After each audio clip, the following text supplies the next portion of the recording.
Hello everyone, কেমন আছেন? আমি ভালো আছি। আজকে আপনাদের সঙ্গে শেয়ার করছি একটা ব্রেকফাস্ট রেসিপি। কড়া গরম হয়ে গেছে অলরেডি। আমি সর্ষের তেল দিয়েই করব। পরে যদি একটু ঘি দরকার মনে করি দেব। আমি একটু বেশি করে করছি বলে তেলটা একটু বেশি দিলাম। তেলটা গরম হোক।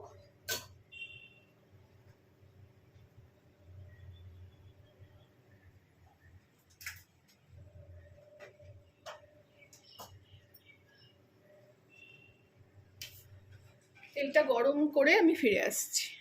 দেখুন তেল গরম হয়ে গেছে, ধোঁয়া উঠছে।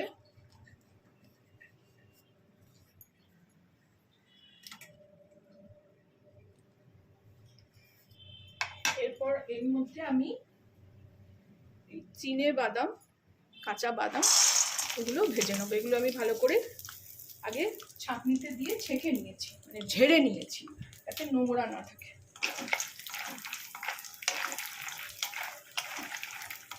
এটা ভালো করে ভেজে নেবো।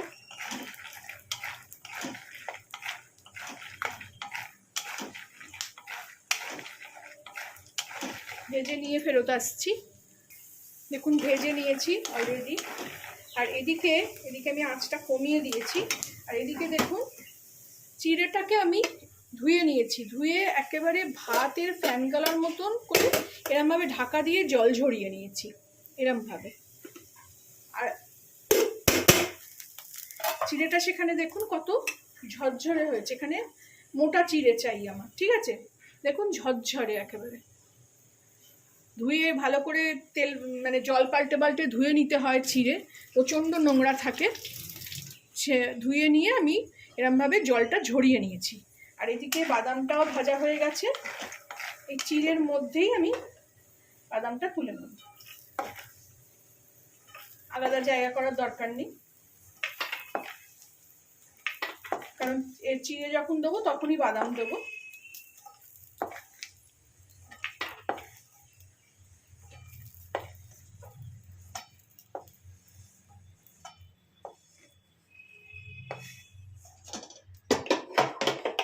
এরপর এতে আমি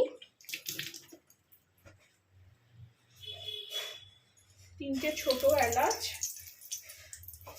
2টো শুকনো লঙ্কা,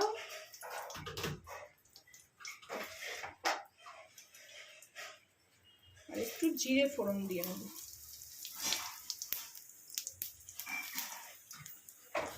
এটা অনেকেই অনেক রকম ফোড়ন দিয়ে করেন, আমি জিরে ফোড়ন দিয়েই করি।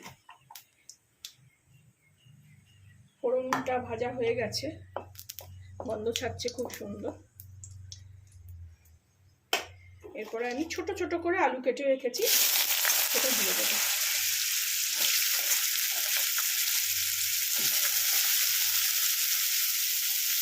এটা আপনারা পেঁয়াজ দিয়েও করতে পারেন, আবার পেঁয়াজ ছাড়াও করতে পারেন। আমি একটা পেঁয়াজ দেবো।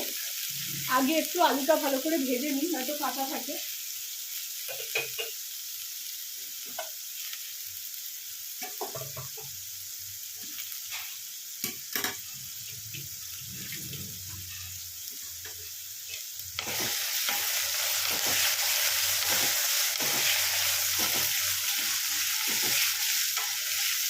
এটাও অনেকে মিষ্টি ছাড়া খায়, কিন্তু আমি একটু চিনি দিয়েই করি। যেহেতু পোলাও, সেহেতু এখানে একটু আমি চিনি দিই।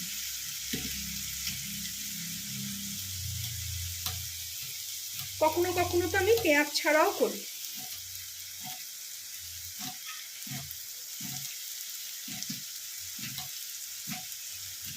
পেঁয়াজটাকে একদম কুচি কুচি করে কেটে নিতে হবে। আলুটা ভেজে নিয়ে আমি ফেরত আসছি। দেখুন আলুটা বেশ লাল করে ভেজে নিলাম।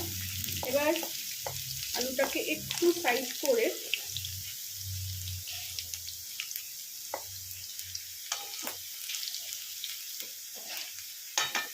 এর মধ্যেই একদম কুচো কুচো করে রেখেছি পেঁয়াজটা আমি ভেজে নেব।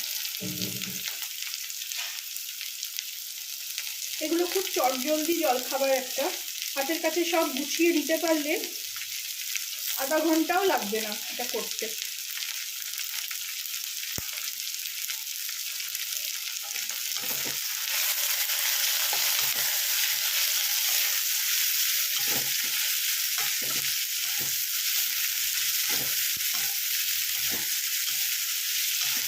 এখানে একটু ঢাকা দিয়ে দেবো আঁচটা কমিয়ে, তাহলে পেঁয়াজটা ভালো করে ভাজা হয়ে যাবে।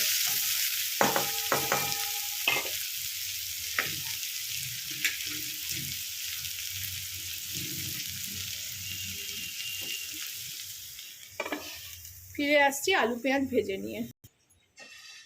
ফিরে আসলাম, দেখি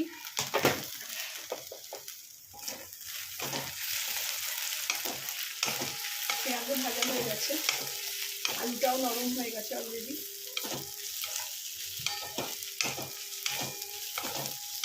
এর থেকে বেশি দরকার নেই পেঁয়াজ ভাজা।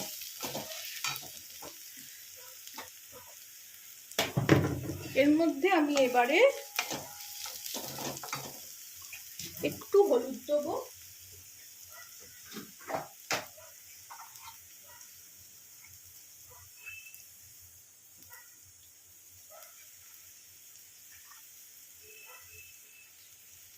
যাতে কালারটা ভালো হয়, আর একটু কাশ্মীরি লঙ্কা। আর কোনো মশলা আমি কোনো রান্নাতেই বেশি দিই না।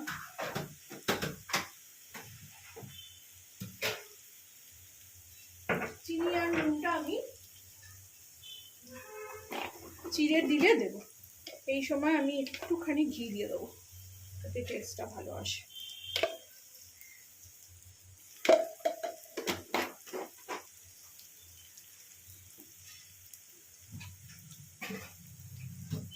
হাতের কাছে জিনিস রেডি থাকলে খুবই শর্টাং রান্না যে কেউ করতে পারবে। আমি যেভাবে মানে খুব সিম্পলভাবে রান্না করি, ওই জন্যেই আমি আরও যারা ধরুন রান্না শিখছে, আমার অনেক মেয়ের বন্ধুরা আছে, তারা জিজ্ঞেস করে আমাকে, আমি ওই জন্যে আরও বেশি করে ইউটিউব করছি, যে তারা যেন খাবারটা, এখন সব সময় মা বাবার সঙ্গে কেউ থাকে না, সবাই একা একা কাজের সূত্রে, পড়াশোনার সূত্রে থাকতেই হয়। যেমন আমার ছেলেই থাকে, এখনই এটা হয়ে গেছে। এবার আমি এটা শুদ্ধ বাদামটা শুদ্ধ চিড়েটা দিয়ে দেবো। চিড়েটা দেখছেন কত ঝরঝরে। এটা আমি একবার সঞ্জীব কাপুরের একটা ভিডিও দেখে শিখেছিলাম যে চিড়ে তো ধুতেই হবে, চিড়ে ধোয়ার পর একদম ভাত গালার মতন, ফ্যান গালার মতন চিড়েটাকে, জলটাকে ছেঁকে নিলেই এরম ঝরঝরে মানে চিড়ে হবে। চিকেন করে যাচ্ছি, দেখুন আমি ভুলভাল বকছি, গরমে এত গরম।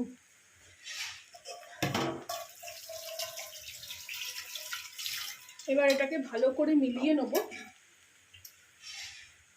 তারপরে আমি নুন চিনি দেবো। দেখুন কি সুন্দর কালারটা আসছে।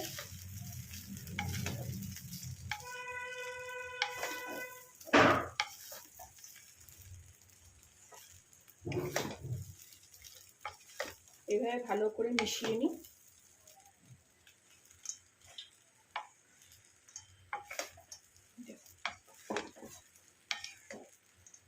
একটু মেসি হয় এগুলো, একটু করতে গেলে একটু পরে, অত রান্না করার মতন অত, তাছাড়া আমার এই কাঠের খুন্তিতে খুব একটা আমি ইউজ টু নই।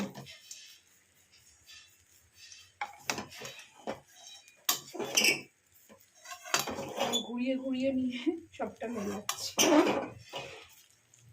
আমি দেখেছি অনেককে যে কাঠের খুন্তিতে খুব সুন্দর করে ফেলতে পারেন, কিন্তু আমি কাঠের খুন্তিটা খুব একটা পারি না। আজকে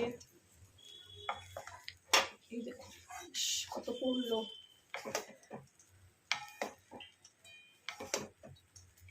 এইবার আমি এতে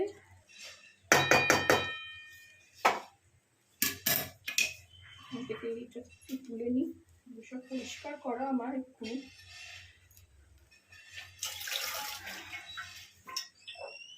নুন দেবো,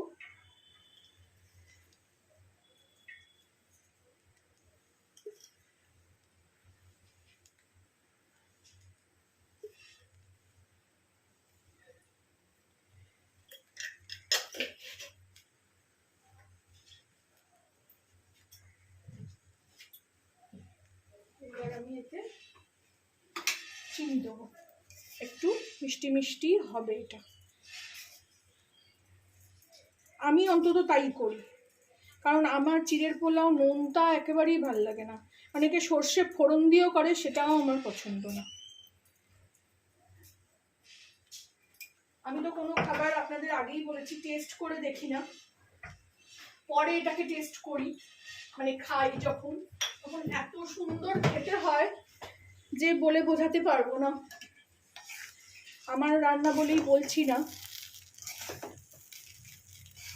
দেখুন কালারটা কত সুন্দর আসলো। আমার ছেলে মেয়েরা খেতে ভীষণ ভালোবাসে।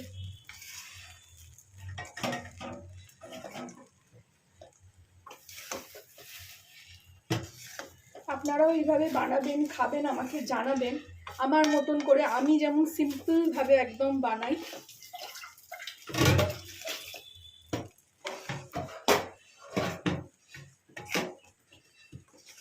ভালো লাগলে আমার চ্যানেলটাকে একটা লাইক, শেয়ার এন্ড সাবস্ক্রাইব করে দেবেন। এটাকেও আজার করবো না, এর মধ্যেই রাখবো। Thank you for watching.